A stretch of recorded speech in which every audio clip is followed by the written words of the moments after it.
रामचन्द्रको रुवावासी छ। यी जम्मैले रुनुपर्छ ढिलो जाँडो। यो श्राप हो, यो आँसुको श्राप हो। यो नङ्गा नाचे हजार, गणेशमान रोए, कृष्णप्रसाद रोए, यसपल्ट रामचन्द्र रोए, अब अरूले पनि रुनुपर्छ। शैलजा पनि रोएकै थिइन्। बिचरा शैलजाले त मर्नु नै पर्यो नि।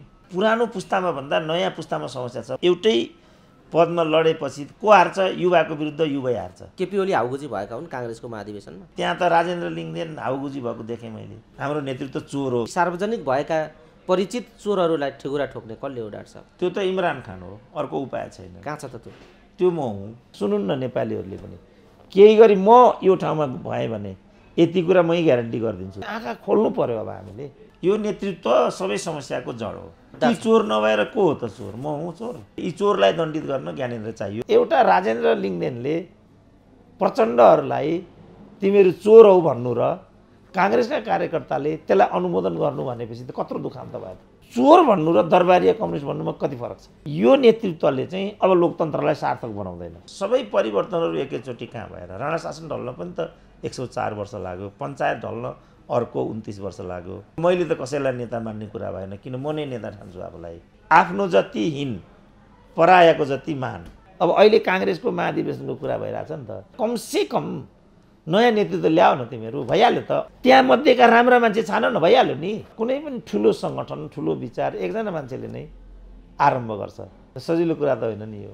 तिमी कुनै पनि चिज आफै बदल्न सक्दैनौ भनेदेखि बदल्नेहरूको समूहभित्र जाऊ, त्यहाँबाट त्यो प्रयास गर। डाक्टर साहब स्वागत छ। ल हस्, धन्यवाद। डाक्टर साहब, नेपाली काङ्ग्रेसको प्रतिस्पर्धा यो लोकतन्त्रको सामान्य कुरा हो, प्रतिस्पर्धा भन्ने खालको बुझाइ रहे तापनि एउटै पार्टीमा 6 जना पार्टी सभापतिका लागि उम्मेदवारी दिने भनेपछि त यो स्वाभाविकै हो यो कुरा पनि होइन। अब प्रणाली पद्धति नभएपछि त स्वाभाविक नभए पनि त्यसलाई स्वाभाविक मान्नु पर्यो नि। किनभने 6 जना पार्टी सभापतिको मात्रै कुरा छैन। 158 जनाको लागि 538 जनाको प्रतिस्पर्धा छ। ती पनि त मान्छे नै हुन्, काङ्ग्रेसै हुन् र सभापति उम्मेदवारीको लागि पनि हैसियत राख्छन्।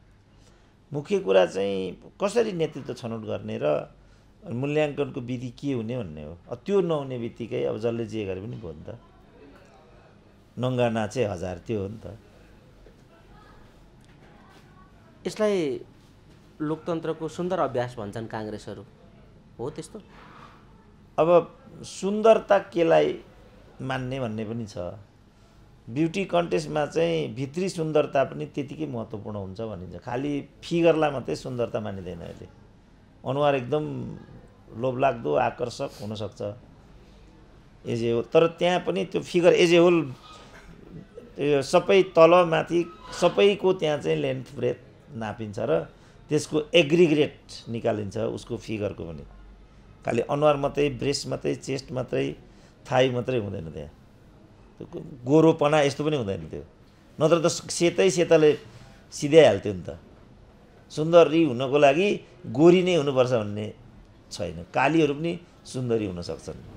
फेरि अनुहार मात्रै सुन्दर भएर पनि हुँदैन। इनर ब्युटी भनेको चाहिँ त्यो मतलब बौद्धिकता चाहियो, तीक्ष्णता चाहियो, प्रेजेन्टेसन चाहियो, ल्याङ्ग्वेज चाहियो। बडीको फिगर तल माथि सबै कुराको एग्रिगेट चाहिँ एउटा अङ्ग मात्रै हुन्छ भने जस्तो सुन्दरता कतिलाई जस्तो कुटपिट गरेर धान्ली गरेर पैसा खर्च गरेर तेरो मेरो गरेर पनि जित्यो भने त्यो कसरी प्रजातन्त्रको सुन्दरता भयो त? त्यो त प्रजातन्त्रको कुरूपता भयो। त्यसकारण त्यो सुन्दरतालाई कसरी प्रस्तुत गरिन्छ भन्ने कुरा हो। त्यो कति सुन्दर देखिन्छ मात्रै भन्ने कुरा भएन, त्यो कति सुन्दर छ भन्ने कुरा नि भयो। त्यो भयो भने त्यो प्रजातन्त्रको सुन्दरता हो। जस्तो ट्रम्पलाई हटाइयो, प्रजातन्त्रको सुन्दरताको अर्थ छ। ओलीलाई पनि हटाइयो, त्यो प्रजातन्त्रभित्रको कुरूपता हो। किनभने अदालत पनि प्रजातान्त्रिक प्रणालीमा राज्यको अङ्गभित्र नै मानिन्छ, त्यसलाई प्रयोग गरेर हटाइयो।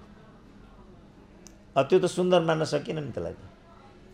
परमादेशबाट एउटा निर्वाचित प्रधानमन्त्री हटाउने कुरा, हटाउन त लोकतन्त्रको अङ्गले नै हटायो, तर त्यो अलोकतान्त्रिक हो र त्यो कुरूप हो नि त। त्यो सुन्दरता कसरी भयो त? त्यसकारणले सुन्दरता मात्रै भनेर हुँदैन, प्रजातन्त्र मात्रै भनेर हुँदैन, त्यसको अभ्यास पनि त्यत्तिकै सुन्दर देखिनु पर्यो, त्यो त्यतिकै प्रजातान्त्रिक देखिनु पर्यो, अनि मात्रै त्यो सुन्दरतासँग तुलनीय हुन्छ।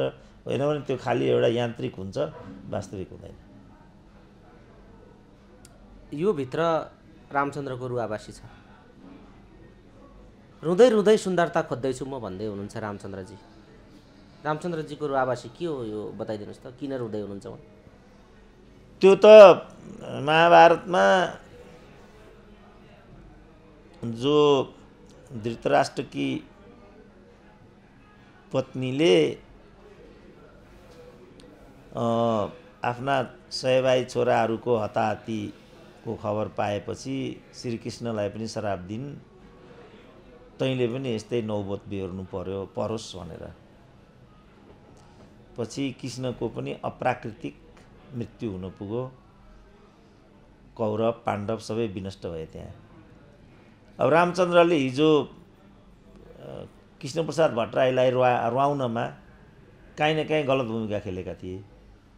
अब अहिले उनी पनि रोएर त्यहाँ जानु पर्यो। गणेशमानले त पहिल्यै भनेका थिए, जसरी म रोएर यहाँ जाँदैछु तेरो पनि भलो हुँदैन बाहुन भनेर। कृष्णप्रसाद त्यहाँबाट रुँदै बाहिरिए। जब कृष्णप्रसाद रुँदै बाहिरिएको भने रामचन्द्र कसरी हाँसेर जान्थे र त्यहाँबाट? अपेक्षै गलत थियो, उनले रुनु थियो। त नियतिको खेल हो। मान्छेले चाहिँ दण्डित गर्न सकेन भने पनि नियतिले दण्डित गरिदिन्छ। आज नियतिले उनलाई दण्डित गरिदियो। त्यसरी हेर्नुपर्छ रामचन्द्रको बहिर्गमनलाई। यी जम्मैले रुनुपर्ने छ ढिलो चाँडो, किन यिनीहरूले कृष्णप्रसादलाई रुवाएका छन्, गणेशमानलाई रुवाएका छन्। त्योभन्दा पनि ठुलो कुरा, सयौँ कमजोर कार्यकर्ताहरूलाई रुवाएका छन्, बेघरबार बनाइदिएका छन्, प्रताडित गरेका छन्, उपेक्षित गराएका छन्। मैले देख्दा यी जम्मैले रुनुपर्छ ढिलो चाँडो। अब गणेशमान रोए, कृष्णप्रसाद रोए, यसपल्ट रामचन्द्र रोए, अब अरूले पनि रुनुपर्छ। शैलजा पनि रोएकै थिइन्। बिचरा शैलजाले त मर्नु नै पर्यो नि, उनलाई त जिउँदै मारे नि यिनीहरूले। अब गिरिजा पनि एक प्रकार प्रताडित भएर मरे। यो श्राप हो, यो आँसुको श्राप हो। यो श्राप कसरी पखाल्ला नेपाली काङ्ग्रेसले यो महाधिवेशनमा? अब सही नेतृत्व छनौट गरे भने त्यसको सुरुवात त्यही बिन्दुबाट हुन्छ। पखालिन्छ त्यस्तो देख्नुहुन्छ? त्यो त काङ्ग्रेस जनको अब इच्छा शक्तिमा भर पर्छ। उनीहरूले अब पार्टीलाई रुवाएको रुवाई सिद्ध्याउने कि हँसाउने भन्ने छनौट उनीहरूको हो। यदि सबै कार्यकर्ताको मुहारमा खुसियाली काङ्ग्रेसले चाहेको हो भने उनीहरूले यो श्रापलाई यही महाधिवेशनबाट पखाले पनि हुन्छ। यो श्राप पखाल्ने एउटा सुवर्ण अवसर छ काङ्ग्रेसलाई। एकदम राम्रो तर अवसर छ। चित्र चाहिँ त्यति भरपर्दो देखिँदैन। काङ्ग्रेस यो श्राप बोकेरै अगाडि बढ्ने जस्तो देखिन्छ भनिराखेका छन् धेरै मानिसहरू। तर यो जुन अदलबदल भएको छ, गुट अदलबदल, घर अदलबदल गर्ने खालको जुन स्थिति देखिएको छ नेताहरूको, त्यसबाट के सङ्केत भइराखेको छ डाक्टर साहब? अब सुँगुरलाई स्वर्ग जाउँ भन्दा फोहोर खान पाइन्छ के भन्छ अरे। अब कोही फोहोर नै रोज्छ भने म के गर्न सक्छु बाबु? यो उनीहरूको छनौट हो, हाम्रो होइन। हामी त यति कुरा भन्छौँ कि तिमीहरूको परिपाटी गलत छ। त्यहाँभित्र वंशवाद छ, परिवारवाद छ, त्यहाँभित्र डनवाद छ, धनवाद छ, गुटबन्दी छ।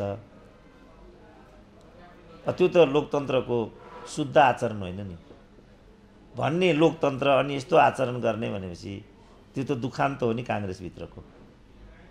बाँकी छनौट उनीहरूको, उनीहरू स्वर्ग जाने कि नर्क जाने। मेरो आह्वान छ उनीहरू स्वर्ग जाउन्।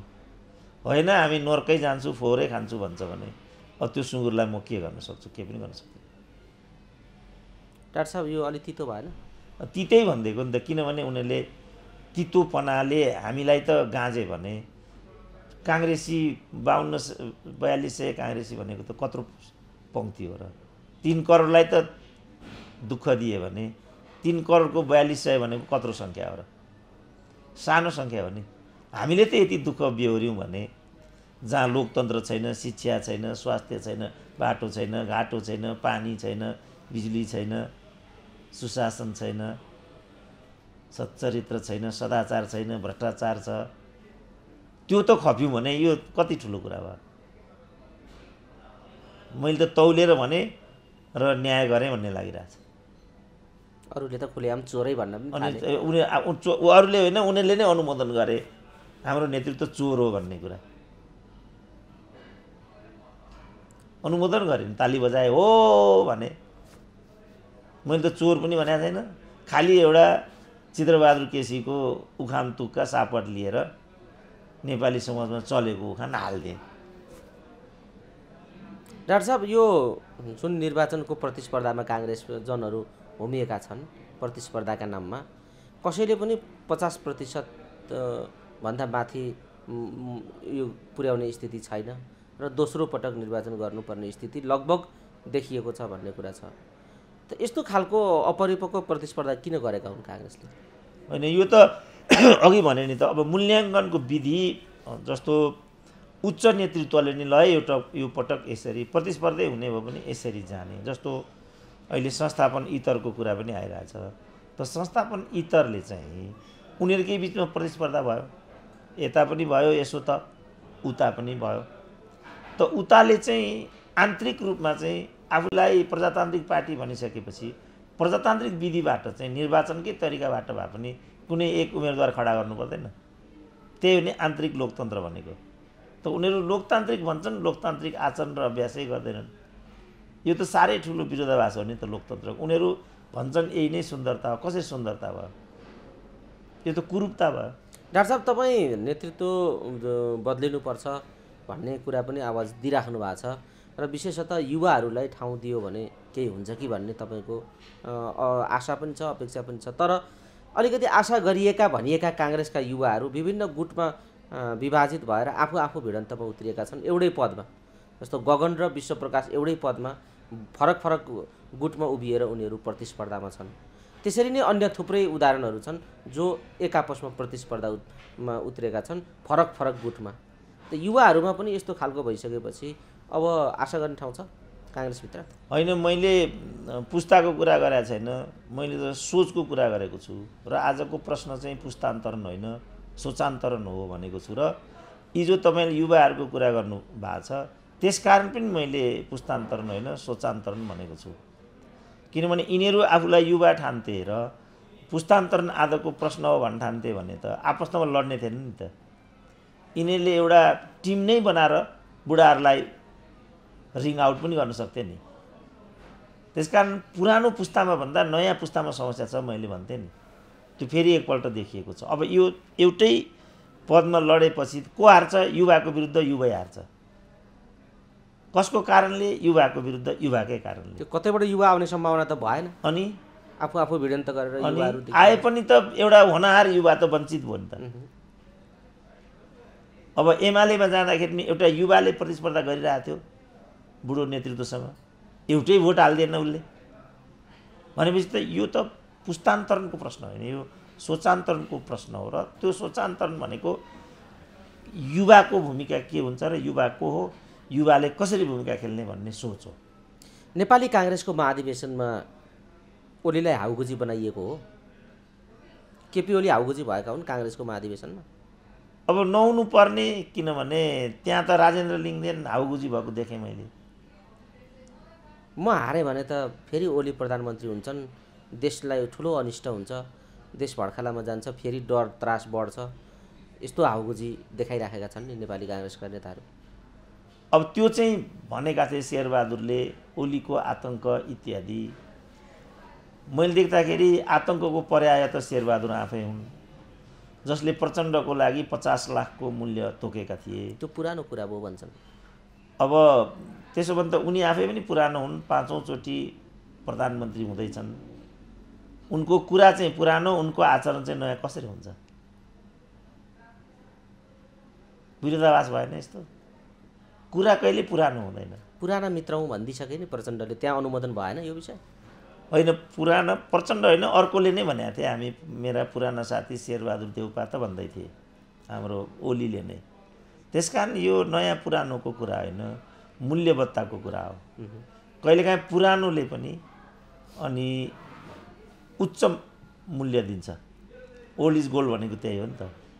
जस्तो अहिले नेपाली काङ्ग्रेसको दोस्रो तेस्रो चौथो पुस्ता चल्दैछ, तर त्यहाँ त रटान त बिपी कोइरालाको मात्रै हुन्छ, अरू जम्मै पुराना हुने, बिपी कोइराला चाहिँ कसरी नयाँ रहिरहने त? त्यसकारण वस्तु कहिले पनि नयाँ पुरानो हुँदैन। नारायण गोपाललाई एउटा प्रश्न सोधेको थियो कसैले, तपाईँ कस्तो म्युजिक राम्रो मान्नुहुन्छ, पप म्युजिक कि क्लासिकल म्युजिक? नारायण गोपालले कस्तो उत्तर दियो भने सङ्गीत पप र क्लासिकल हुँदैन, तिमी कस्तो पर्सेप्सनबाट सुन्छौ त्यसमा भर पर्छ। कसैलाई पप म्युजिक राम्रो लाग्छ, कसैलाई क्लासिकल म्युजिक राम्रो लाग्छ। तर सङ्गीतको खुबी, एउटा विशिष्ट खुबी भनेको चाहिँ के भने सङ्गीतमा एट ए टाइम बहु विशेषता हुन्छ। मान्छेलाई रुवाउन पनि सक्छ, मान्छेलाई उचाल्न पनि सक्छ, मान्छेलाई भावुक बनाउन पनि सक्छ, मान्छेलाई रोमाञ्चित बनाउन पनि सक्छ। सङ्गीतसँग चाहिँ त्यो खुबी हुन्छ। पुरानो कुरा र नयाँ कुरा भनेको त्यही हो। नयाँ छ तर जीवन दिँदैन भने त्यसको केही अर्थ छैन। पुरानो छ तर एउटा आदर्श दिन्छ भने नयाँको भन्दा पनि महत्त्व त पुरानोको हुन्छ। त्यसकारण त्यो चिजलाई कसरी प्रयोग गर्ने भन्ने कुरा महत्त्वको हुन्छ। नयाँ पुरानोले केही पनि फरक पर्दैन। ओलीले हाउगुजी किन बनाएको? राजनीति भन्छन्, त्यसमा सामदाम दण्डभेदको प्रयोग गरिन्छ भन्छन्। उनीहरूले नै गरेको व्याख्या हो। सामदाम दण्डभेद, शत्रुको साथी, शत्रुको शत्रु चाहिँ मित्र हुन्छ भन्ने व्याख्या छ। र अझ यिनीहरू त के भन्छन् भने राजनीतिमा कोही पनि स्थायी शत्रु हुँदैन, स्थायी मित्र हुँदैन भन्छन्। त्यसको पर्याय चाहिँ प्रचण्ड र शेरबहादुर हुन्। हिजो शेरबहादुर प्रचण्डको टाउकाको मूल्य तोक्थे, त्यसपछि शेरबहादुर र प्रचण्डले संयुक्त सरकार चलाए, अनि शेरबहादुर चाहिँ केपी ओलीसँग पार्टी एकता गर्न आइपुगे। त्यसपछि फेरि फर्केर प्रचण्ड शेरबहादुर भए ठाउँमा पुगे। यसमा नयाँ र पुरानो कहाँ छ? मित्रता कहाँ छ? को चाहिँ मित्र हो यहाँ? त यिनीहरूले सबै कुरालाई विकृत र भद्दा बनाइदिए। यसलाई हेर्न र निरूपण गर्न सक्ने नै वास्तवमा एउटा प्रजातान्त्रिक आदर्श हो। त्यो आदर्श गुमिसकेपछि खुलेआम रूपमा दशौं हजार मान्छेले एउटै स्वरमा चोर हौ तिमीहरू भन्नसम्म आँट गर्यो। चोर त सार्वजनिक गरिदिए, नेपाली काङ्ग्रेसको खुल्ला सभाले चोर सार्वजनिक गर्यो आम रूपमा। तर चोर समाउने कसले भन्ने कुराको प्रश्न आयो अहिले नेपाली राजनीतिमा। यी सार्वजनिक भएका परिचित चोरहरूलाई ठेकुरा ठोक्ने कसले हो डाक्टर साहब? त्यो त इमरान खान हो, अर्को उपाय छैन। कहाँ छ त त्यो? त्यो म हुँ। कहाँबाट ल्याउने तपाईँलाई? जनताको बिचबाट। जनतामा जाने हो, निर्वाचित गर्ने हो। यो नेतृत्व सबै समस्याको जड हो। यो नेतृत्व रहँदासम्म न ती चोरहरूको निरूपण हुन्छ, न तिनीहरू दण्डित हुन्छन्। भनेकै छ त बाबुरामले। किन माओवादी छोड्यो भन्दा क्यान्टनमेन्टको 20 अरब प्रचण्डले एकलौटी गरे। फेरि तिनै बाबुरामले के भनेको छ भने बुढी गण्डकीको 3-3 अरब 3टा प्रधानमन्त्रीले लुटेको छ, त्यसको प्रमाण मसँग छ। अब प्रकाण्डले भनेको प्रचण्डको 42 अरब युएईमा छ, त्यसलाई अहिले क्रान्तिकारी भाषण मानौँ न, एउटा प्रोपोगेन्डा मानौँ। तर बाबुराम त आधिकारिक व्यक्ति हुन् नि। कसले खाएको छ त बालबटार? बाबुरामले भन्छन्। अनि माधव नेपाल र बाबुराम भट्टराईले खाए बालबटार भन्छन्। अनि ती चोर नभएर को हो त चोर? म हुँ चोर। अनि चोर त सार्वजनिक भए, काङ्ग्रेसको सभाले सार्वजनिक गरिदियो चोर आम रूपमा। हिजो तपाईँले अरू कसैले 1-2जनाले भन्नुहुन्थ्यो होला यिनीहरू बेइमानी गरिरहेछन्, डकैती डालिरहेछन् राज्यको संरचनामाथि भन्दै हुनुहुन्थ्यो होला। तर अहिले चाहिँ आम रूपमा यसलाई मूलधारको स्वर बनाइदियो नेपाली काङ्ग्रेसको जनसभाले। तर चोर समाउने विधि चाहियो क्या नेपाली राजनीतिलाई भन्ने अबको विषय त चोर समाउने कुरा आयो नि डाक्टर साहब। होइन, त्यसै कारण समाउन इमरान चाहिन्छ, तपाईँको स्पष्ट दृष्टिकोण प्रष्ट छ। तर इमरान कसरी पैदा गर्ने? अब यसको दुईटा विधि छ। एउटा कि जनविद्रोह, अर्को जननिर्वाचन। शासक परिवर्तन गर्ने तेस्रो विधि छैन कि जनविद्रोह।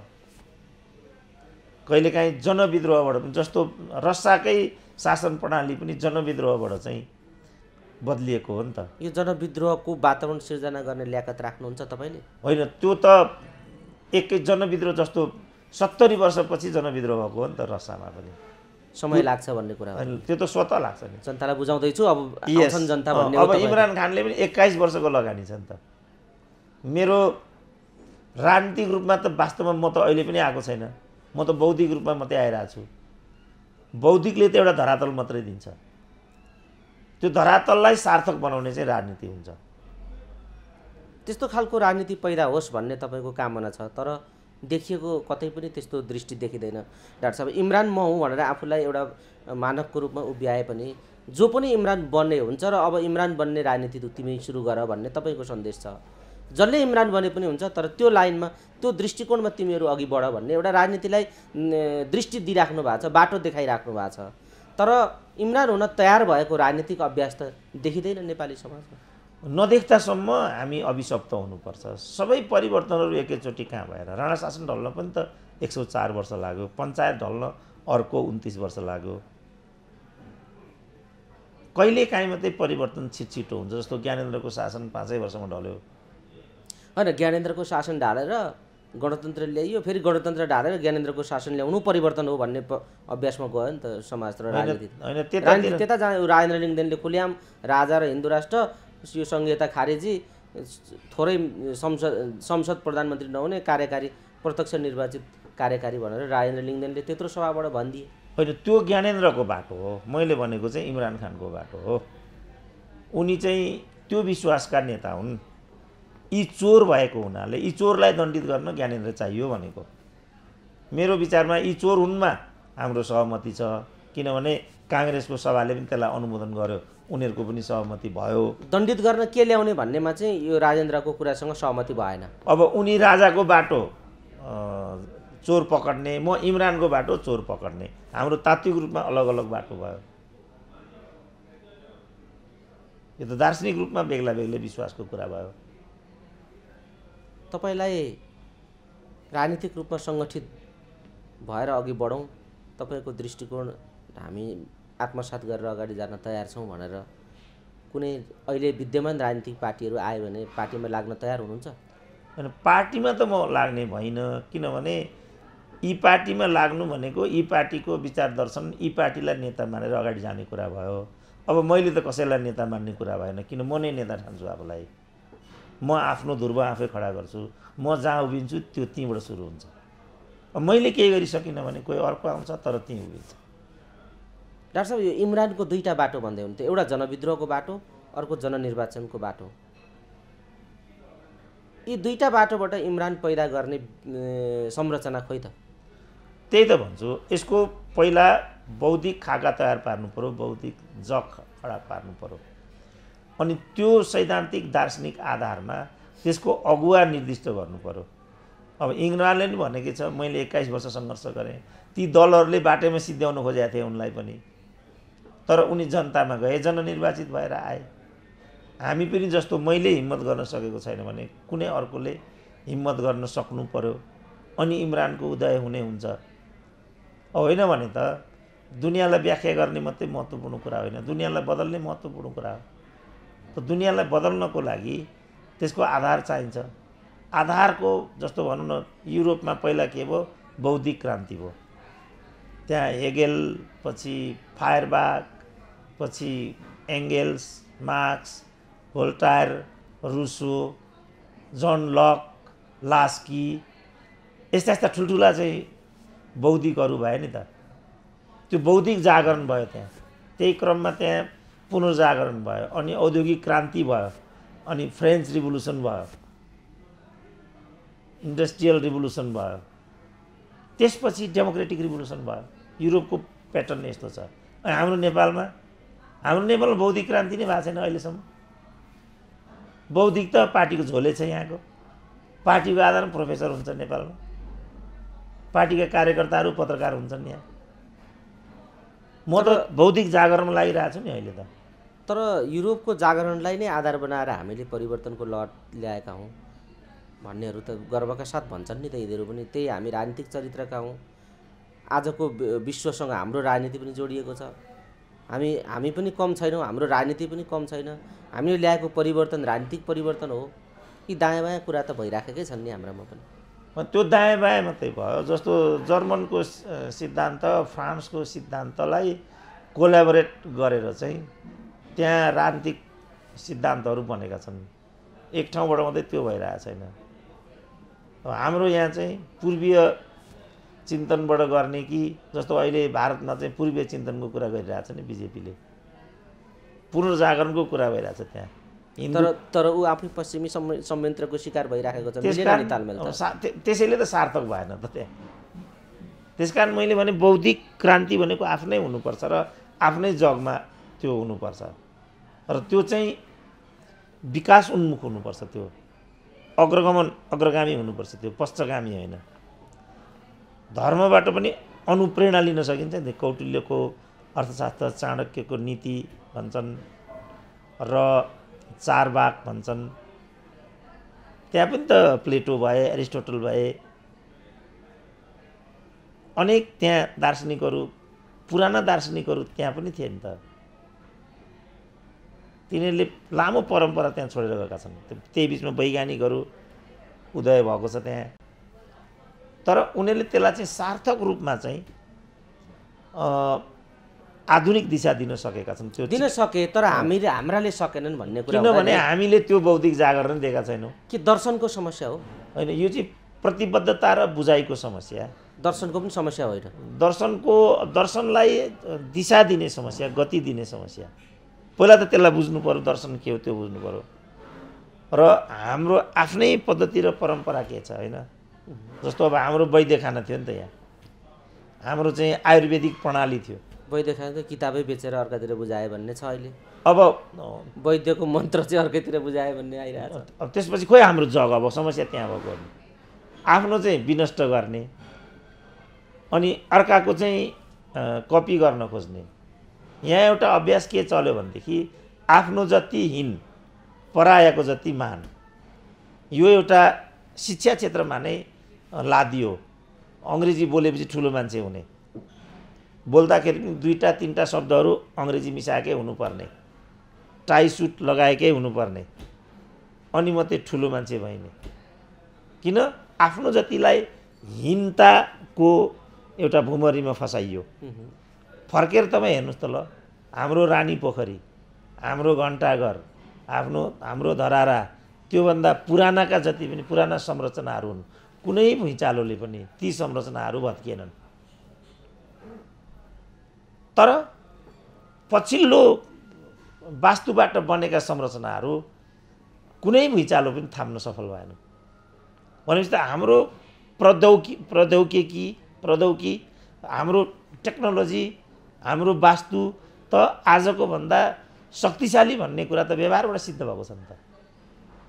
तर आज ती सबैलाई हामीले अप्रासङ्गिक बनाइदियौँ। हाम्रो सिंहदरबार भन्नु त, हाम्रो घण्टाघर, हाम्रो रानी पोखरी कुनै पनि भुइँचालोले भत्किएन नि त त्यो। ल अहिले पनि हेरौँ, असन बजारको संरचना हेरौँ, अस्ति कत्रो भुइँचालो आयो, कत्रा संरचनाहरू भत्किए, तर असनको थोत्रे संरचना केही पनि भएन त। त्यो जुन टेक्नोलोजी हो हाम्रो पूर्वजहरूको टेक्नोलोजी, त्यो टेक्नोलोजीमा भएको तत्त्वबोध के हो भन्ने कुरा तिर नलागेर हामी अर्काको टेक्नोलोजी आयात गर्नेतिर चाहिँ उत्प्रेरित भयौँ। त्यसपछि हामीले आफूलाई बिर्स्यौँ।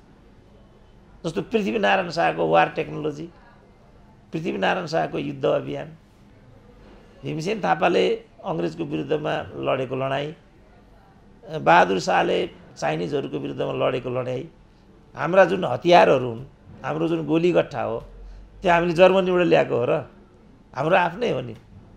अङ्ग्रेजसँग लडाइँ होइन हामीले 200 वर्ष अगाडि, रहेछ नि क्षमता। त्यो टेक्नोलोजी खोइ त अहिले। यहाँ जति पनि हाम्रा युद्ध सामग्रीहरू अमेरिकाको बजारमा तस्करहरूले पुर्याइसके भन्ने सुन्छु। पुर्याइसके होइन, पुर्याएर साथकै बेचिसक्यो उहाँ। अनि त्यो थाहा छ त अहिलेको पिँढीलाई?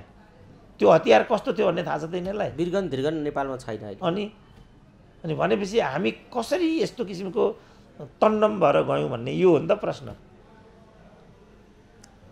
प्रश्न आचरण नैतिकताकै हो फेरि पनि, होइन डाक्टर साहब? होइन, प्रतिबद्धता सिद्धान्तको होइन, त्यो होइन नैतिकता इत्यादि भन्ने कुरा होइन। नैतिकता आफ्नो हुन्छ। प्रश्न चाहिँ प्रतिबद्धताको। कुनै पनि चिजलाई पहिला बुझ्नु पर्यो, त्यो चिजप्रति कसरी प्रतिबद्ध रहने भन्ने प्रश्न हो। जता फर्किए पनि चोरै चोर देख्ने स्थिति बन्यो डाक्टर साहब। यसको समग्र निचोड यो छोटकरीमा जता फर्किए पनि हाम्रो संरचना ध्वस्त हुनुमा चोर प्रवृत्ति, चोर आचरण र यस्ता खालका चोर किसिमका प्रतिबद्धताहरूले हामीलाई यहाँसम्म ल्याइपुर्यायो भन्ने खालको कुरा त देखियो। सुधार गर्न इमरान भन्ने खालको कुरा पनि तपाईँले राख्नुहुन्छ। तर यसको साङ्गठनिक र राजनीतिक संरचना जग नै हाल्ने कुरामा समस्या भइसकेपछि यो कसरी पैदा होला भन्ने यो अनिर्णयको अनिश्चयको लामो प्रश्न भयो नि त डाक्टर साहब नेपाली राजनीतिमा, भएन?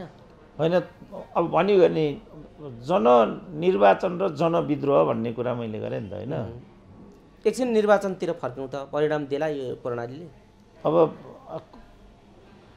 छरछिमेक हेर्दाखेरि त कहिलेकाहीँ दिएको पनि पाइन्छ। भारतकै कुरा गरौँ न, बिजेपी 2 सिटमा थियो, हामीले जान्दा जान्दै निर्वाचनले एउटा परिणाम ल्यायो। त्यसलाई सार्थक बनाउन सकेनन् नरेन्द्र मोदीले, त्यसमा डिबेट गर्न सक्यो। इमरान खानले नै पनि 20-21 वर्षको अभ्यासपछि चाहिँ निर्वाचनबाट एउटा बेग्लै परिणाम ल्याए। जस्तो अब केजरीवालकै कुरा गरौँ न, केजरीवालले भनेको 2टा कुरा मलाई इन्ट्रेस्टिङ लाग्यो। कुनै एउटा प्रदेशको मुख्यमन्त्रीले आफ्नो लागि एउटा प्लेन किन्यो, मैले प्लेन किनिनँ, दिल्लीमा एउटा फ्लाइओभर बनाउनु पर्ने भयो।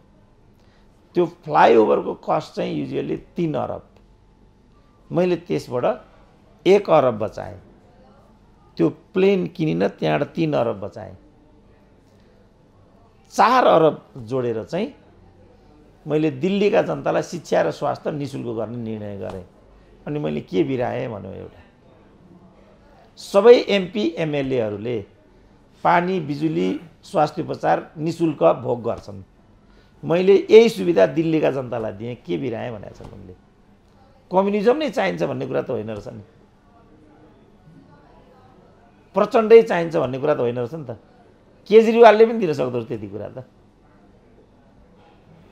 इन्ट्रेस्टिङ छ यो कुरा, सुनुन् न नेपालीहरूले पनि। केही गरी म यो ठाउँमा भएँ भने यति कुरा मै ग्यारेन्टी गरिदिन्छु। जस्तो एउटै कुलमानले नेपाललाई लोड सेडिङ मुक्त त गराइदिए नि, हुँदो रहेछ नि त। तर यिनीहरू जम्मै भएर त्यही कुलमानलाई लखेट्नमा किन लागेका होला त? अब नेवानी सिध्याए नि त यिनीहरूले, वीर अस्पताल सिध्याउन आँटे होइन, आधी उधी सिद्धिसक्यो त्यो। त्यसकारण यति त जम्मैले बुझ्ने कुरा मैले भनिरहेको छु नि त। मान्छे बुझेर बुझपचाइराखेको छ कि हिम्मत नभएको हो त? यस्तो लाछि नामर्द किन भए मान्छेहरू, नेपालीहरू, नेपाली राजनीतिका कार्यकर्ता नेताहरू नामर्द भएका हुन् सबै? होइन, त्यो चाहिँ अचेतनाले त्यस्तो बनाउँछ। जस्तो मैले चाहिँ गाउँघरमा आजभन्दा 30-35 वर्ष अगाडिको कुरा, एउटा प्रगतिशील पक्षधरको विचार लिएर गाउँघरमा जाँदा कमजोर दलित इत्यादिको बिचमा कुराकानी गर्दाखेरि त्यो वर्गका मान्छेले नै सबैभन्दा बढी यही विचारलाई गाली गरिरहेको म सुन्थेँ। उसका लागि त्यो विचार लिएर गइराखेको छ, ऊ त्यही विचारलाई सबभन्दा बढी दुत्कार। जस्तो महिलाहरूकै कुरा गरौँ न, महिलाहरू चाहिँ छोरी पाउनभन्दा छोरो पाउनमा गौरव गर्छन्, लालायित छन्। र छोरीलाई उचित साधन स्रोत दिनुभन्दा छोरामा साधन स्रोत केन्द्रित गर्नमा उत्प्रेरित हुन्छन्, आफै महिला छन्, किन यस्तो गर्छन् त? अन्धविश्वासले मान्छेलाई यहाँ पुर्याएको हुन्छ। यो ती महिलाहरूलाई दोषित गर्ने विषय होइन, उसको जुन चेतनाको स्तर हुन्छ त्यसले उसलाई त्यहाँ, किन उसलाई स्वर्ग नर्क भनेर हालिदिएको छ। उसलाई स्वर्ग जानुपर्ने छ, स्वर्गको सिँढी चढ्दाखेरि सहारा लिनुपर्ने छ, छोराको छोरीबाट हुँदैन। पुरा भ्रम हो। तर यो भ्रमको खेतीको शिकार चाहिँ महिलाहरू नै भइरहेका छन्। किन यस्तो हुन्छ त? समाजमा पनि त्यही कुरा हो। उसका लागि कुनै पनि चिज ल्याइएको छ, उसले त्यसैलाई आफ्नो दुश्मन ठानिरहेको हुन्छ। उसको मित्र नै त्यही हो, तर उसको बुझाइमा उसको शत्रु नै त्यही हो।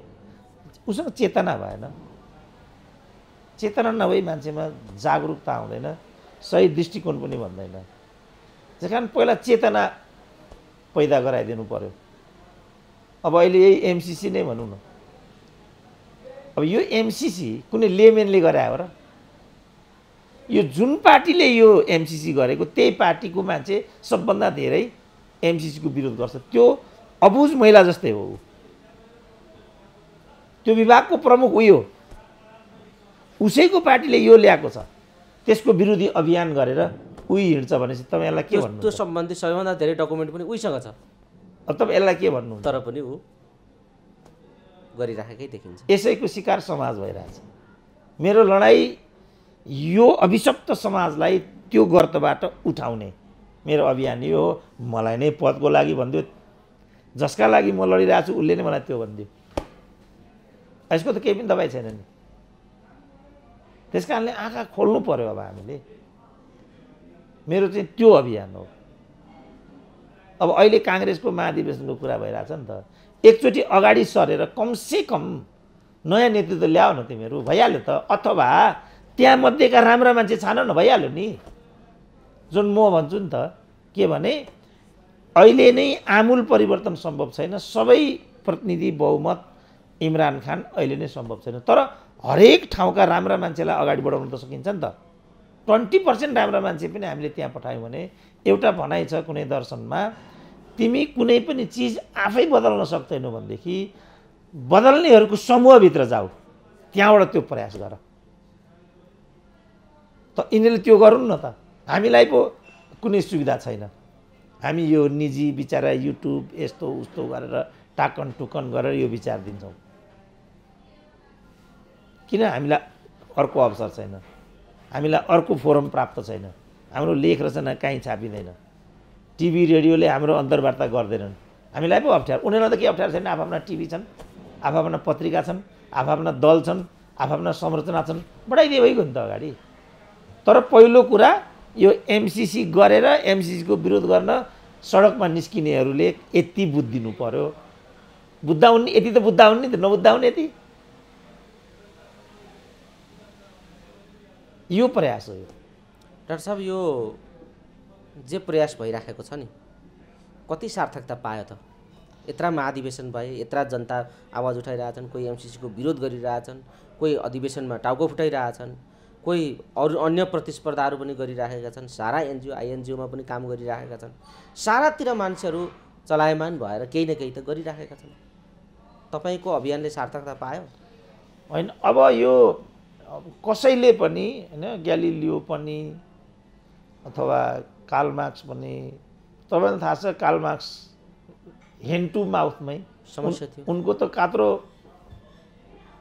बेर्ने पैसा पनि थिएन उनको। बिचरा यतातिर श्रीमती आइया आइया भनिरहेछन्, छोराछोरी सडकमा पुगिसके, स्वास्थ्य उपचार एउटा नभइकन उनले चाहिँ जीवन त्याग गर्नु पर्यो भनेपछि सजिलो कुरा त होइन नि यो।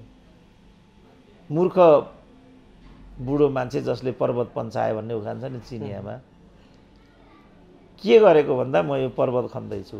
एउटा बटुवा हाँस्यो, तिमीले यो कसरी पर्वत पन्छाउन सक्छौ र मूर्ख रहेछौ भन्दा, होइन यो त मैले सुरु गर्ने हो, नाति पनातिले त्यो कुरा सार्थक पार्ने हो। त्यो ठन्डा भएछ त्यो मान्छे। त्यसकारण कुनै पनि असल काम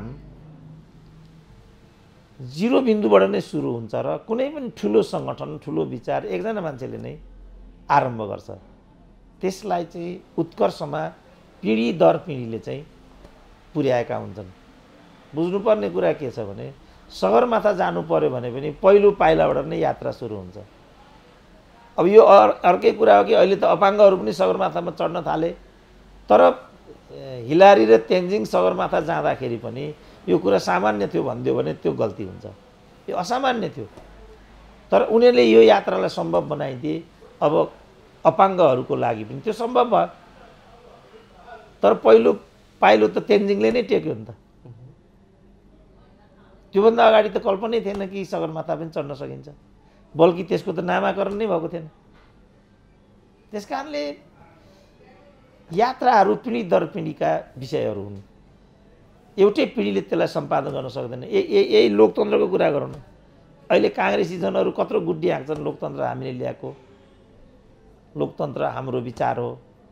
तर कृष्णप्रसाद कोइराला